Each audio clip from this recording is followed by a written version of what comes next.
Bonsoir, je m'appelle Eugénie Ducatel et ce soir, je voudrais vous présenter un webinaire qui permettra à mes chers collègues, les enseignants, les gens les plus courageux de la planète, comment mieux gérer leur stress, comment mieux se préparer, comment mieux aborder les fameuses rencontres parents-enseignants.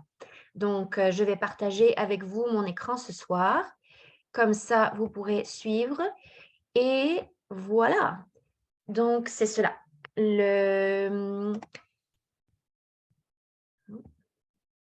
Donc, je me présente, Eugénie Ducatel. Avant même de commencer, j'aimerais peut-être parler un petit peu de moi. Je suis enseignante. J'enseigne depuis l'âge de 22 ans. J'ai commencé dans une école d'immersion il y a bien longtemps. J'ai aussi ensuite travaillé dans les universités en Ontario, l'Université de Waterloo, York U et l'Université de Wilfrid Laurier. Après quoi, je suis retournée au secondaire dans une école qui s'appelle Père René de Galiné à Cambridge, en Ontario. Et je suis aussi une personne qui souffre de perfectionnisme aigu et qui s'améliore de jour en jour. Et donc, j'ai fait un burn-out professionnel en 2018, ce qui m'a mené ensuite à m'intéresser au coaching parce que une des personnes qui m'a aidé à me remettre, c'était un life coach, un coach certifié. Donc, j'ai décidé de faire des études et j'ai fait en effet une école qui s'appelle IPEC. En anglais, c'est The Institute of Professional Excellence in Coaching. Et je me suis fait certifier l'été dernier, en 2022. Donc, c'est avec grand plaisir que je présente ce soir quelques stratégies pour aider des gens que je connais très bien. Et on vient de terminer les bulletins et c'était bien sûr beaucoup de travail, beaucoup de corrections, beaucoup de stress. Et maintenant, la prochaine étape, ça va être la rencontre des parents enseignants. Donc, moi, en tant que coach, j'ai plusieurs groupes cibles. J'aide les adolescents d'ailleurs avec leurs études, leur confiance en eux, leurs habitudes de travail. J'aide les femmes avec leur confiance en elles et comment éprouver plus de joie au quotidien. Et je me suis dit, pourquoi pas, je vais faire un petit webinaire ce soir pour des professionnels que je respecte infiniment, c'est-à-dire mes collègues, les enseignants francophones, des conseils francophones de l'Ontario, du Canada ou, bon, pourquoi pas, de la planète Terre où on parle français. Voilà. Donc, allons-y. J'ai le contenu pour vous ce soir, mes chers collègues. C'est comment allez-vous? On va parler un petit peu. Je vais vous enseigner ce que c'est que reconnaître et valider comme stratégie. J'aimerais me pencher un peu sur les différentes énergies où les gens vivent et leur impact. Ensuite de ça, j'aimerais discuter des différentes façons de rehausser votre niveau d'énergie, comment vous libérer de votre peur, certaines stratégies gagnantes, et enseigner, vous montrer, peut-être même modéliser certaines stratégies de coaching qui sont très utiles au niveau en particulier des entrevues avec les parents et si les enfants sont là aussi, des questions que l'on peut diriger envers les enfants pour qu'ils puissent eux-mêmes participer et améliorer leur niveau d'énergie aussi.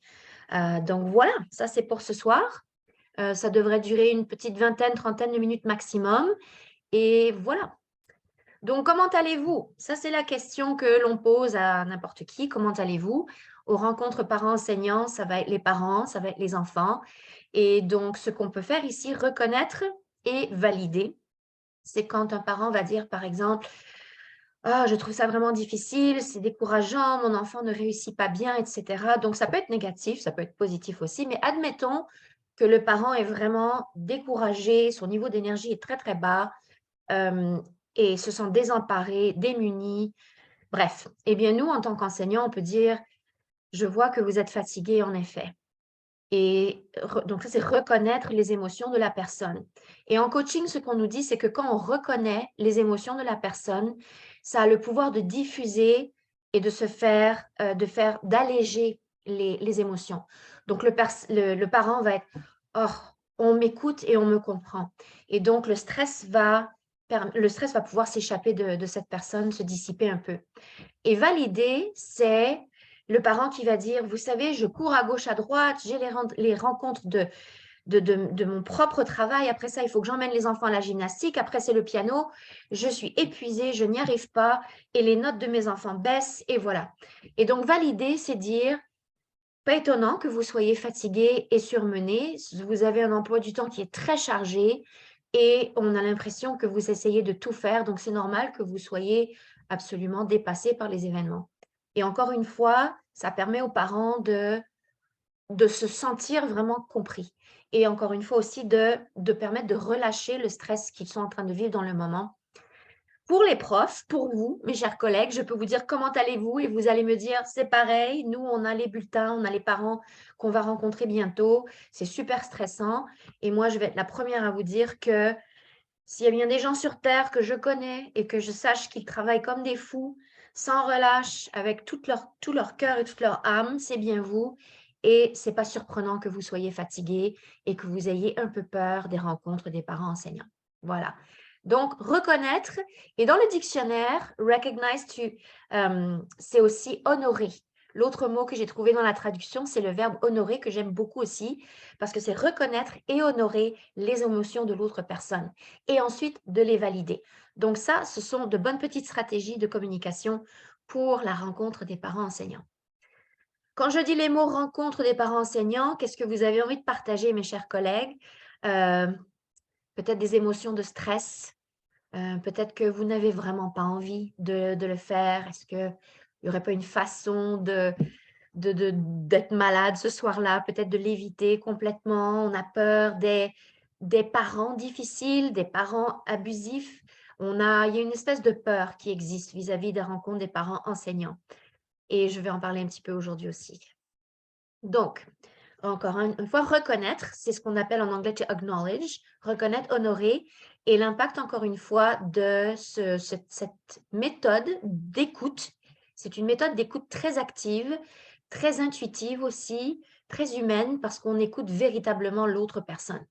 Donc, se sentir vraiment écouté, ça, encore une fois, je répète, l'impact absolument incroyable de diffuser les émotions, alléger l'intensité de l'émotion que la personne est en train de vivre en ce moment. Donc, c'est ça. Pour un jeune, par exemple, qui pourrait être découragé, Madame, j'essaye, je sais pas, j'essaye, je fais mes devoirs, mais je n'y arrive pas et j'ai des mauvaises notes. Et nous, on peut dire, je vois que tu fais des gros efforts et que tu as des difficultés. Et c'est vrai que c'est pas amusant quand on fait un gros effort comme ça de ne pas recevoir les bénéfices ou ne pas recevoir les notes qu'on aimerait avoir. Donc, c'est ça. Reconnaître, et ça, c'est la première chose. Valider, un petit peu plus loin dans la validation des émotions de la personne, c'est que la personne a le droit de vivre les émotions qu'elle est en train de vivre. Il n'y a pas de jugement, c'est leur perspective et elle est importante. Donc, par exemple, comme j'ai dit tout à l'heure, quand le petit bonhomme ou la jeune fille nous dit « Je n'y arrive pas, madame, je suis découragée », on peut leur dire « Quand on ne réussit pas, on se décourage, c'est parfaitement normal ». N'importe quelle autre personne à ta place qui essaye aussi fort serait découragée aussi. Reconnaître, valider. Je continue. Et maintenant, j'aimerais explorer les 7 niveaux d'énergie. Donc ça vient de mon école de coaching, de IPEC. Et en fait, compte, ce n'est pas que nous sommes ce niveau d'énergie, c'est plutôt où, parce que ça fluctue pendant la journée. Donc, le niveau d'énergie ne nous définit pas en tant que personne, pardon, mais il nous permet de dire à quelle température on est pendant la journée ou avec quelles lunettes on est en train de vivre le moment qu'on est en train de vivre. Donc, je vais les explorer parce qu'un enseignant peut vivre toutes ces émotions, toutes ces façons de voir le monde, toutes ces perspectives à travers la journée. Et c'est la même chose pour les parents et c'est la même chose pour les enfants. Donc, ça vaut la peine de savoir comment on opère au jour le jour, de moment en moment d'ailleurs, à travers la journée, juste pour avoir la connaissance de reconnaître ses émotions, pour savoir où on est. Et quand on sait où on est, après, on peut faire un choix conscient de changer d'espace émotif, de changer d'énergie.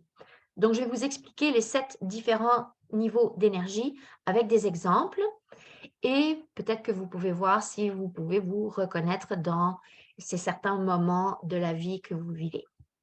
Donc, il y a 2 sortes d'énergie. La première, c'est une énergie catabolique, c'est-à-dire une énergie qui détruit, qui épuise et qui est négative. Et en général,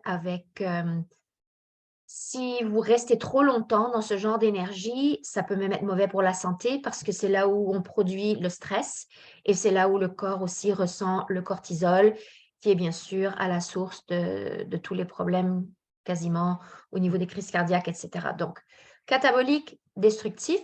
Anabolique, ce sont les autres 5 niveaux. Et ça, c'est une énergie qui rehausse, qui construit, qui est positive et qui permet un bien-être mental, physique et une approche ouverte à la vie.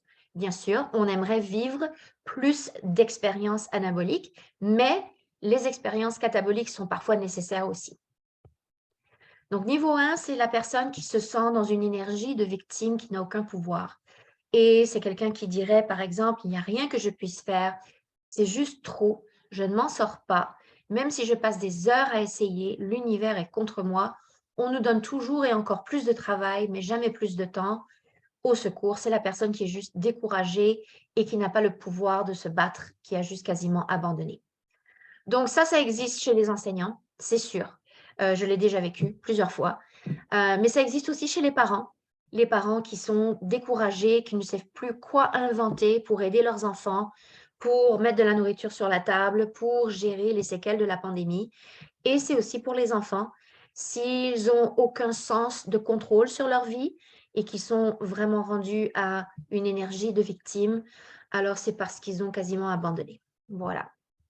Le niveau 2, qui est catabolique aussi, c'est ce qu'on appelle le niveau d'antagonisme, de colère.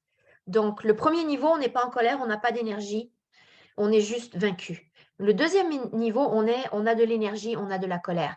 Et là, c'est des pensées, c'est noir et blanc, j'ai raison, tu as tort, c'est moi contre toi, vous contre moi, c'est vraiment très, très, très contrasté. Il y a beaucoup de jugements ici qui existent envers soi-même et envers les autres aussi. Et ça peut ressembler à, par exemple, ce n'est pas juste, je fais tout ce travail et on ne reconnaît pas mes efforts.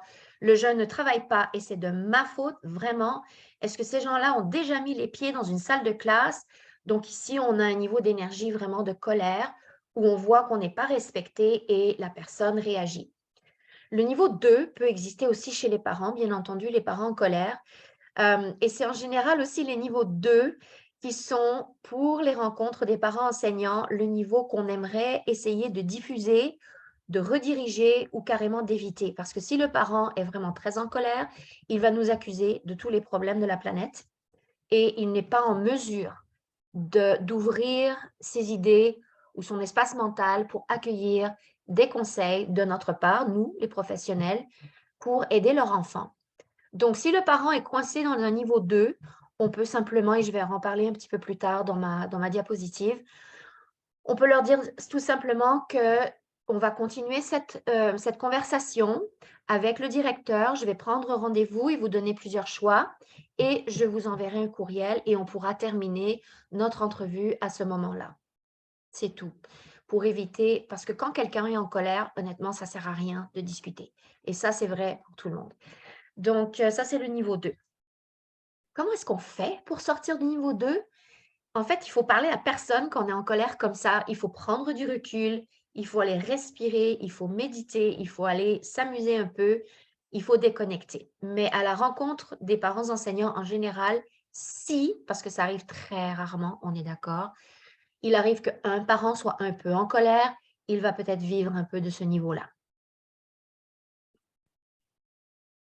Donc ici, pour les enseignants en particulier, et je dirais même peut-être même encore plus pour les nouveaux enseignants. Combien de temps est-ce que vous passez dans les niveaux 1 et 2? Et là, je pose une question à échelle, qui est aussi une stratégie de coaching qu'on utilise. Et donc là, vous posez la question 1, jamais, je suis jamais dans 1 et 2, je suis jamais en colère, je suis toujours positif, je fais ce que j'aime, tout va bien, ou bien 10, je suis toujours en colère, je suis toujours démunie, perdue, j'ai aucun pouvoir. Et en fin de compte, je pose cette question aujourd'hui parce que si vous passez beaucoup de temps, si c'est plus qu'un 5 ou un 6 et que vous êtes coincé dans les 1 et 2, premièrement, il est possible que vous fassiez de la dépression. Donc ça, c'est une bonne façon de savoir si vous avez besoin de prendre soin de votre santé mentale. La réponse à cette question est importante. Et aussi de savoir que si vous passez trop de temps dans ces deux niveaux-là, que ça va éventuellement, vous allez tomber malade parce que vous aurez plus d'énergie. Voilà. Le niveau 3, c'est le premier niveau anabolique. C'est le premier niveau où c'est plus positif et où on se responsabilise. Donc, à ce niveau-là, on rationalise, on tolère et on se responsabilise. Donc, le discours d'un enseignant, ça pourrait être, c'est pas idéal, mais je vais faire mon possible pour réussir. Je suis capable, je l'ai déjà fait, c'est pas si horrible que ça. On peut soupir en disant cela aussi. Si je réussis pas, au moins j'ai essayé. Donc, c'est vraiment le premier niveau où on commence à vivre dans une énergie un peu plus positive, dans une énergie où on a une responsabilité, où on peut prendre action sur notre vie et sur ce qui se passe autour de nous. Mais on remarquera qu'il n'y a pas beaucoup de joie ici. Il n'y a pas beaucoup d'engagement. C'est vraiment le mot-clé ici, c'est tolérer. Donc, les enseignants, vous savez qui vous êtes, vous savez qu'on tolère beaucoup de choses dans notre profession. Donc, très souvent, à l'approche des rencontres des parents enseignants, on tolère. On n'a pas envie, ça nous met mal à l'aise, mais bon, on l'a déjà vécu, c'est pas si terrible que ça, et on va le faire, d'accord? Donc, mais on aimerait que l'énergie soit plus élevée, et je vais vous montrer quel niveau d'énergie cela pourrait être. Niveau 4, c'est le niveau du service envers les autres. Ce sont des gens qui vivent dans un niveau d'énergie où ils aiment prendre soin des autres, s'occuper des autres, voir les autres réussir, s'épanouir. Et en bref, s'il y a bien un niveau qui caractérise et définit les enseignants, c'est bien le niveau 4. Il n'y a pas que les enseignants en passant ici, ce sont vraiment toutes les professions du service de la santé, par exemple, les médecins, les infirmières tombent aussi dans cette catégorie-là. Donc, le discours typique d'une personne qui aime aider les autres, qui aime se sentir utile, ils vont dire j'aime aider les autres et prendre soin d'eux. Les enseignants aiment être avec les élèves, on aime les voir s'améliorer, on aime la petite lumière qui s'allume, ça se voit sur leur petit visage. Ça, ce sont des moments merveilleux pour nous, les enseignants. Et les enfants, la phrase clé ici, c'est tu es important pour moi. Et j'aime quand mes élèves réussissent et quand je peux aider aussi mes collègues et me rendre utile. Je me sens bien quand j'aide les autres et que les autres apprécient ce que je fais pour eux. La seule difficulté avec le niveau 4 ici, c'est qu'en théorie, les enseignants devraient aussi faire preuve de compassion et de service envers eux-mêmes. Ce que je veux dire par ça, c'est que normalement, si on fait toute la définition du niveau 4, c'est qu'on devrait être en mesure de prendre soin de nous aussi, ce qui n'est pas toujours le cas dans le monde de l'enseignement parce on n'a pas beaucoup de temps, alors on priorise les jeunes, les collègues, l'école, ses propres enfants, et très très souvent ce qui se passe, c'est que les enseignants se mettent en dernière priorité. Alors, ce qui se passe ensuite, c'est qu'ils deviennent fatigués et là, ils commencent à être un petit peu en colère et là, ils tombent dans les niveaux 2, dans les niveaux 1 ou bien dans le niveau 3 où on tolère. L'autre conséquence aussi qui pourrait être un peu plus, je dirais, intéressante au niveau des enseignants, c'est que on aide, on aide, on aide, on veut aider, on passe nos heures du midi dans nos salles de classe, on se propose pour servir aux autres. Et ce qui se passe à un niveau 4, quand on veut aider un jeune qui vraiment ne veut pas qu'on les aide ou qui ne veulent pas faire un effort, on ressent aussi de la frustration. Donc, on aide aider les autres, mais on veut qu'ils apprécient aussi. Donc, ça retombe un petit peu là-dedans. Les enseignants qui se donnent énormément à leur carrière, avec leur énergie, avec leur amour, avec leur intelligence, leurs idées, etc. Quand ils sont avec des jeunes qui ne sont pas connectés, qui ont autre chose dans la tête, d'autres priorités certainement, ou leurs propres idées dans leur tête, ça devient frustrant. Et à ce niveau-là, le niveau 4 tombe. Au niveau 2, on se met en colère. Pourquoi est-ce qu'il n'écoute pas? Pourquoi est-ce qu'il ne veut pas que je l'aide? Et donc, c'est parce que cet enfant-là, il n'est pas là encore dans son niveau énergétique non plus. Le niveau 5, c'est le niveau où c'est l'occasion d'apprendre. Qu'est-ce que j'apprends en ce moment? Et c'est opportunity en anglais. Quelle est l'opportunité pour grandir et m'améliorer? Donc, les gens qui opèrent à ce niveau d'énergie, ce sont des gens qui sont ouverts, qui ont les yeux ouverts partout, dans les différents coins, dans les différents moments, et qui essayent de voir qu'est-ce qu'ils peuvent apprendre. Alors, au niveau des rencontres des parents enseignants, évidemment, c'est sur le vif. On est là avec les parents Quelle est l'opportunité? Ici, c'est idéal pour une rencontre de parents enseignants de s'asseoir avec le parent, avec l'enfant, idéalement. Si l'enfant est là, c'est encore mieux pour voir quelles sont les opportunités pour s'améliorer, pour grandir, sans jugement. Il n'y a pas de jugement ici.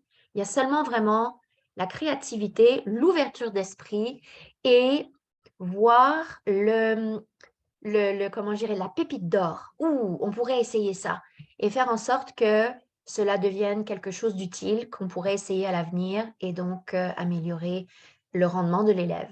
Ça peut être aussi améliorer la relation avec le parent. Ça peut être aussi une opportunité pour l'enseignant d'expliquer ce qui se passe en salle de classe et pour que le parent ait aussi l'occasion de savoir ce qui se passe. Donc, c'est vraiment dans un monde parfait idéal, les rencontres de parents enseignants pourraient vraiment opérer au niveau 5, qui est vraiment de saisir l'occasion d'apprendre et d'aller de l'avant. Le niveau 6, c'est ce qu'on appelle le win-win en anglais. Tout le monde gagne. Il n'y a plus de je, il n'y a plus de toi. Tout le monde est une personne quasiment. On vit l'expérience sans jugement. On est ouvert à ce qui se présente et on voit comment chaque partie peut bénéficier d'une situation. Et donc ça, ce serait encore mieux pour les rencontres parents-enseignants.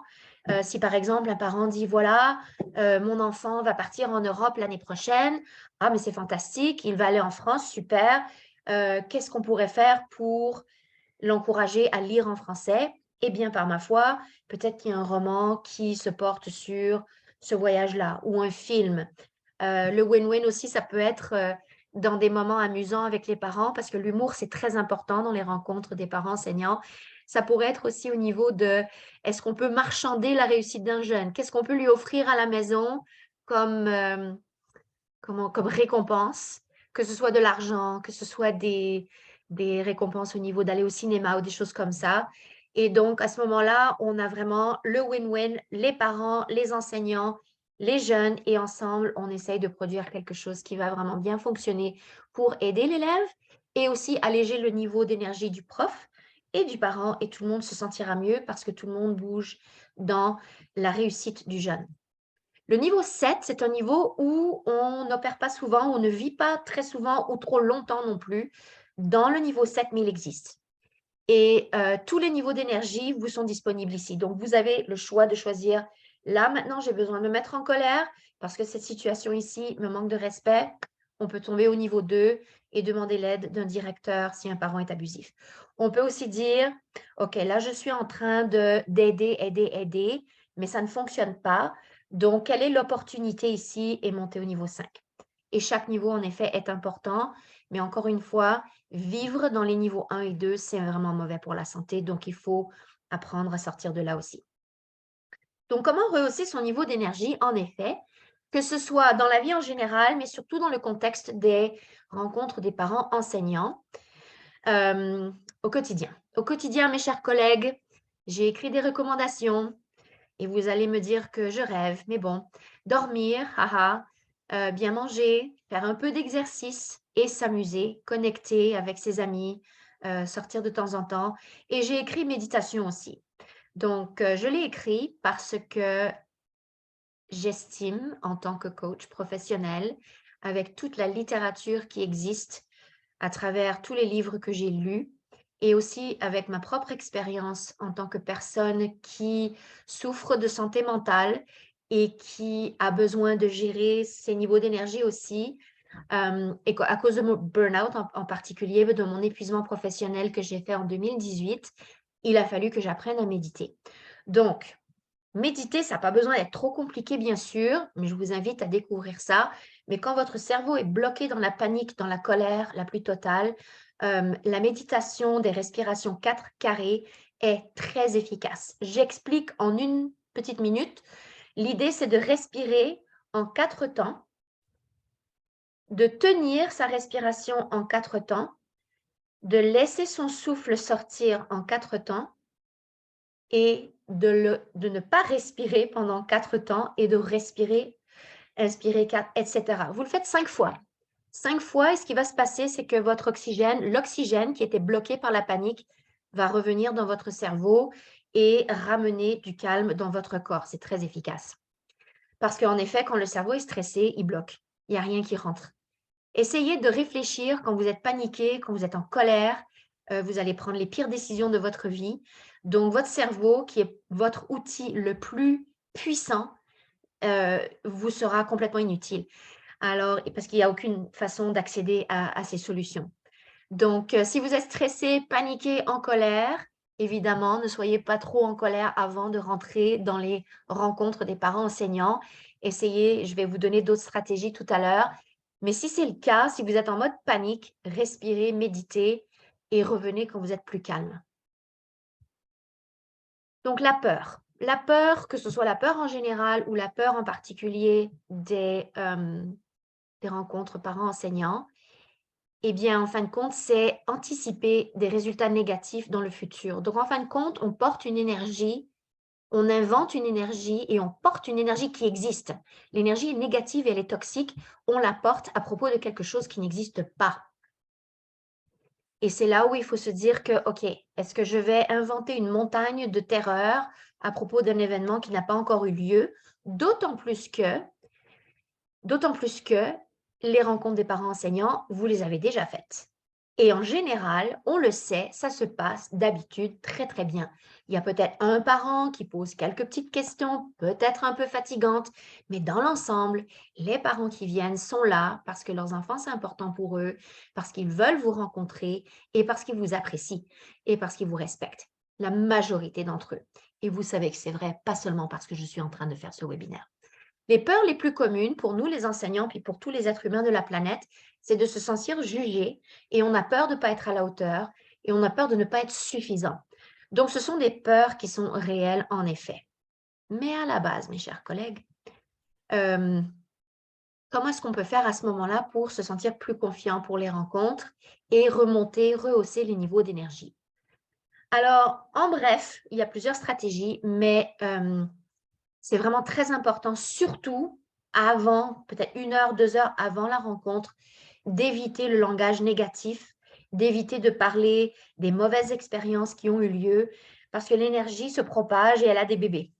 En bref, si vous êtes négatif et vous allez vous concentrer sur des moments horribles, vous allez tout simplement propager cette énergie et la partager avec les collègues. Donc, moi, je recommande tout simplement de vous concentrer plutôt sur les élèves qui vous feront sourire, sur les parents qui vous ont déjà acheté une bouteille de vin. Rappelez-vous qu'en général, aussi, les rencontres se passent bien. C'est du travail, c'est beaucoup d'énergie, mais elles se passent quand même assez bien. Une autre méthode, bien sûr, que vous savez déjà aussi, c'est qu'il faut se préparer à l'avance, bien tranquillement. On a School Day, on sait qui sont les parents qui vont venir nous voir. On a le luxe de pouvoir préparer nos dossiers pour avoir vraiment les forces de l'élève, les opportunités pour s'améliorer. Tout ça, on peut l'établir à l'avance. Ça prend du temps, mes chers collègues. Et là, on est au niveau 3, on tolère. C'est du temps, on le fait, mais c'est quand même du temps bien investi parce qu'après, les rencontres se passent quand même mieux et mentalement, on se sent prêt, donc on a moins peur. Si vraiment ça va mal, moi, je recommande honnêtement d'aller prendre l'air ou de faire la petite méditation 4 carrés dont j'ai parlé avant la rencontre. Comme ça, quand vous arrivez, vous êtes calme. Vous êtes calme, voilà. Et les parents vont ressentir votre énergie aussi, parce que c'est normal. Donc, plus vous êtes calme, souriant, ça va être une énergie qui va se transmettre chez le parent et chez l'enfant. Et vous allez aussi répéter des affirmations s'il le faut. Ça, c'est une stratégie aussi de coaching. Je suis capable, j'en ai déjà vu d'autres. Voilà, vous allez le répéter. Et si vous avez quand même peur, et là, il faut faire attention parce que si vous savez que vous avez un parent en particulier, et c'est malheureusement un parent qui a fait ses preuves de par le passé, un parent qu'on considère difficile ou exigeant, il y en a. Donc, surtout pour les nouveaux enseignants, n'ayez pas peur de demander l'appui d'une direction. Moi, je sais que dans notre école, nos directions sont très encourageantes et sont là pour nous. Donc, de ne pas aller dans une rencontre en ayant peur et de vivre un niveau 1 de victime ou niveau 2 de colère, d'éviter ça évidemment à tout prix, mais de se sentir épaulé par une direction qui va vous aider absolument. Surtout vous les nouveaux enseignants, ne souffrez pas en silence, ça ne sert à rien du tout. Ensuite de ça, J'ai besoin de fermer ceci. OK. Donc, dans les cas difficiles, vous gardez les faits. Votre enfant, j'étais là à midi, il ne s'est pas présenté. Zéro jugement. Mais si le parent continue de vous faire sentir coupable, parce que vous en avez peut-être pas fait assez, ou c'est votre faute si l'enfant n'a pas bien réussi, alors à ce moment-là, vous pouvez reconnaître, honorer les sentiments du parent. Vous pouvez essayer, mais je ne recommande pas, surtout si le parent devient agressif, mais vous pouvez essayer d'honorer les émotions du parent et dire, c'est vrai que c'est terriblement décourageant, je vois que vous êtes fâché, je vois que vous êtes vraiment déçu et vous êtes même un peu en colère que votre enfant ne réussisse pas aussi bien que vous aimeriez qu'il réussisse. Et ça se voit parce que vous êtes une maman ou un papa et vous essayez très fort et vous mettez beaucoup d'énergie et c'est vraiment décourageant. C'est normal que vous soyez découragé, c'est normal que vous soyez en colère. Vous pouvez essayer. Mais on n'est pas vraiment dans du coaching ici. Là, on est plus dans des rencontres de parents enseignants. Si vous avez peur, vous allez le sentir dans votre corps, que vous ne voulez pas terminer cette conversation, ne soyez pas des martyrs. Vous allez gentiment dire, je propose qu'on continue cette conversation avec monsieur ou madame la directrice. Je vous enverrai un courriel avec plusieurs choix et vous avez un autre parent avec qui vous devez parler, donc vous allez laisser partir. Pendant les rencontres, souriez. Merci d'être venu. Bonne énergie. Bonne énergie. Au début, vous allez faire vos stratégies de coaching que vous faites déjà. Vous allez célébrer les réussites. C'est ce qu'on appelle celebrating en coaching en anglais. Donc, ça va être, par exemple, votre enfant, il participe super bien. C'est toujours lui qui pose les bonnes questions en classe. Quand il remet ses travaux, il fait toujours un effort avec telle ou telle chose. On commence toujours avec les forces. Autant de force que possible. Au milieu, on souligne les opportunités pour s'améliorer. Vous pouvez même, si l'enfant est là, vous pouvez demander à l'enfant, qu'est-ce que tu crois? Qu'est-ce qui fonctionne bien pour toi? Et le jeune va dire, moi, je pense que je réussis bien ça, ça et ça. Et qu'est-ce que tu crois que tu aimerais améliorer? Ah ben, donc vous pouvez parler directement à l'enfant. Et puis, de souligner les opportunités. Sinon, vous allez bien sûr, vous êtes le professionnel, vous avez évalué ces enfants-là et vous pouvez tout simplement partager ce que vous savez et ce que vous aimeriez proposer aux parents. Voilà. Et voilà, c'est ça. Après, niveau 4, vous pouvez essayer d'explorer les niveaux 4. Je peux aider. Alors faites attention parce que vous en avez déjà fait beaucoup. J'espère simplement que vous ne passez pas toutes vos heures du midi à travailler et que vous dormez dans votre classe le soir et que vous avez un micro-ondes dans le placard quelque part. Vous pouvez certainement aider si ça vous donne envie, si ça vous apporte de la belle énergie. N'oubliez pas que dès que vous donnez trop, vous allez vous fatiguer, vous allez vous épuiser et vous allez chuter dans le niveau 1, c'est-à-dire victime de colère. Donc, faites bien attention à ça. Donc, si vous avez envie que votre cœur d'enseignante veut aider, faites-le. Et vous pouvez dire, moi, je suis de toute façon, pendant les heures du midi, votre fils, votre fille peut certainement venir me voir. Ça, c'est une possibilité. Mais niveau 5, encore une fois, remettre ça sur l'enfant, sur le parent. Qu'est-ce que tu apprends ces jours-ci? Qu'est-ce que tu as appris? Qu'est-ce qui fonctionne bien? Qu'est-ce qui fonctionne moins bien? Quelle est l'opportunité ici pour s'améliorer? Et qu'est-ce que tu peux faire? Donc, on responsabilise l'enfant. Après tout, c'est eux qui doivent s'améliorer. On ne peut pas tout faire pour eux non plus. Et le niveau 6 ici, c'est essayer encore une fois d'essayer de trouver la recette gagnante, prof, enfant et le parent. J'appelle ça le tabouret parce qu'il y a les 3 jambes qui tiennent et il y a l'enfant au-dessus, ce qui permettrait d'avoir un sourire aux lèvres et de faire en sorte que tout le monde puisse gagner dans cette situation. Donc, des questions de coaching que vous pouvez explorer avec vos élèves si le jeune est là. Surtout, bon, si c'est un jeune au secondaire, là, on aimerait qu'il soit capable de tenir la conversation et il faudrait aussi qu'il soit, disons, plus ou moins honnête avec leurs réponses. Mais vous pouvez certainement leur demander qu'est-ce qui fonctionne bien pour toi et reconnaître et valider. Et qu'est-ce que tu aimerais être capable de faire? Parce que là, ça donne l'image idéale. Donc, en coaching, c'est l'image idéale. Qu'est-ce que j'aimerais être capable d'atteindre? Et ensuite, planter la graine, planter l'idée que l'enfant pourrait arriver à ce niveau-là. À quel point est-ce que ce cours est important pour toi? Ça, c'est bon pour les 11e et les 12e en particulier. Et on utilise l'échelle. D'une échelle à 1, c'est pas important du tout. 10, ma vie en dépend parce que je dois rentrer à l'université. Donc, si le jeune, il dit un 6, bon, ben, c'est ça. Ça peut refléter les notes de l'élève. Mais si c'est un 10 parce qu'il doit absolument rentrer à l'université et sa note reflète un 65%, à ce moment-là, on a un peu de marge de négociation pour montrer que donc tu as un 65, mais tu viens de me dire que c'est absolument impératif que tu rentres à l'université. Qu'est-ce qu'on peut faire pour monter un 70? Qu'est-ce qu'on peut faire pour monter un 6 sur 10 au lieu d'un 6? Pourquoi est-ce que ce cours est important pour toi? Qu'est-ce qui doit changer pour atteindre tes buts? Et qu'est-ce qui t'empêche d'atteindre ton but de réussir? Donc ça, ce sont des questions de coaching que j'utilise avec mes clients, dont deux élèves en ce moment. Je coach 2 élèves en 12e année et je me sers de ces questions-là, en effet, pour les aider à comprendre où ils veulent aller, quels sont leurs buts et dès qu'ils ont compris le pourquoi de de leurs objectifs, ça devient plus facile de les encourager à vouloir faire un effort et s'engager dans leurs études. Le Aim Smart, ça, c'est pas quelque chose de nouveau, en effet, mais on s'en sert en coaching aussi. Donc, pendant que vous faites l'entrevue avec les parents, avec l'enfant, vous allez pouvoir établir un projet d'action. Je pense que pendant les rencontres des parents enseignants, bon, il y a des parents qui sont là, ils veulent juste nous dire bonjour.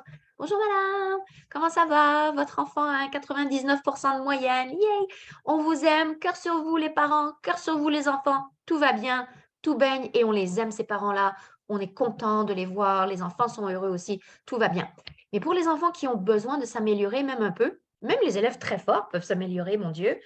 Alors, on peut procéder avec le Aim Smart. En anglais, ce serait donc voir le minimum que tu puisses faire, voir l'idéal et ensuite le juste milieu. Donc, par exemple, si j'écris une composition de 2 pages, quel est le minimum que tu peux faire ce soir? Le minimum, ce serait 100 mots. L'idéal, ce serait que j'écrive toute ma composition. Mais on est d'accord que ce soir, ce n'est pas possible. Donc, qu'est-ce que ce serait? Ben, une page. Une page, ce serait faisable. D'accord. Donc, établir un aim, un aim. Quel est le but? Après ça, spécifique. Bon, spécifique, ce serait quel serait le premier pas pour ton but? Ce serait peut-être de s'asseoir devant l'ordinateur et d'ouvrir ses affaires et d'avoir ses référentiels devant lui. Et ensuite de ça, ça pourrait même être aussi simple que ça. Mais tout simplement, qu'est-ce que ce serait quelque chose de réalisable pour toi, pour le projet? Disons que c'est un projet qui est en retard. Madame, je ne peux pas le finir cette fin de semaine, ça ne va pas être possible, d'accord? Donc, qu'est-ce que tu peux faire cette fin de semaine? Si tu ne peux pas tout compléter, qu'est-ce que tu peux faire au moins pour commencer? Et ils vont dire, ben, je peux au moins écrire mon introduction et mon premier paragraphe. Parfait. Et puis, quand est-ce que tu vas le faire? Et là, il faut être très précis avec les jeunes. Est-ce que ça va être samedi matin? À quelle heure? Et où est-ce que tu vas être? Et où vont être tes parents? Et où va être ton téléphone? Et comment est-ce que tu vas empêcher les distractions? Il faut y aller avec les détails. Et après, on leur demande, comment est-ce que tu te sentiras quand tu auras fini ton travail? Et en général, ils vont dire, oh, je serai soulagée, madame, ça sera bien agréable. Et de leur donner cette émotion qu'ils pourront avoir, cette sensation de satisfaction et de réussite. Et comme ça c'est aussi quelque chose qu'ils aimeront, ils vont vouloir vivre dans leur petit cœur. Et c'est ça. Donc, quand, où, avec qui, quelles sont les distractions? On peut leur proposer des stratégies aussi pour bloquer l'Internet. Comme ça, ils ne pourront pas être distraits, etc. Ensuite de ça, on peut aussi utiliser des stratégies en anglais qu'on appelle de accountability pour qu'ils soient redevables. Championing, c'est pour appuyer, encourager un jeune et planter l'idée de la réussite, planting the seed en anglais. Donc, à la fin de l'entrevue, plus ou moins, vous allez vraiment, avec les changements que tu proposes, je sais que tu es capable de faire telle et telle chose. Et au niveau d'être redevable, vous pouvez leur dire, j'ai hâte de te parler la semaine prochaine ou en classe demain ou après-demain pour voir comment tu progresses. Ou aussi de dire, j'ai hâte de pouvoir partager avec tes parents que tu as complété ton travail.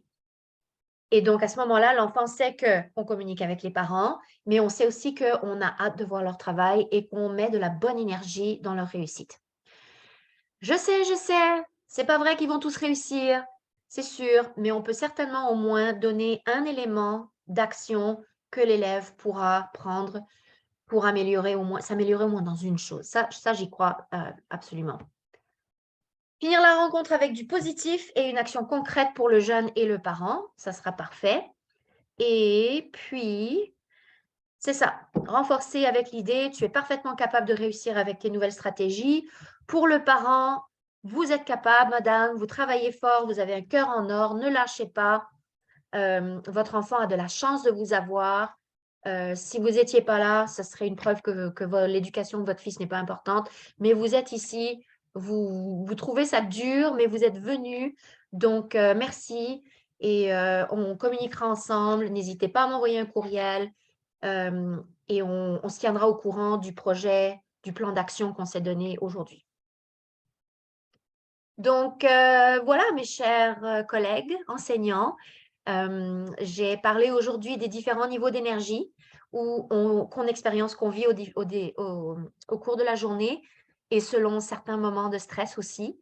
Un rappel que les enseignants, ce sont des gens à la base, dans leur fort intérieur, qui aiment aider les autres, qui aiment les jeunes, qui aiment être créatifs, qui aiment leur art d'enseigner et qui peuvent malheureusement aussi se donner un peu trop et et se fatiguer et tomber dans des niveaux où on se sent sans force, victime ou même en colère. Donc, de faire bien attention à cette espèce de symbiose, de cette lame à double tranchant, que d'un côté, on peut aimer, aider, appuyer, mais que très vite, si on donne trop, ça peut nous retomber dessus. Donc, je pense que si on peut se souvenir de ça, ce serait très utile.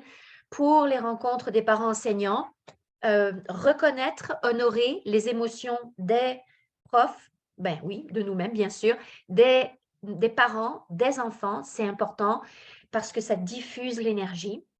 Les questions à échelle sont très utiles. Et comment est-ce qu'on fait pour monter d'un numéro?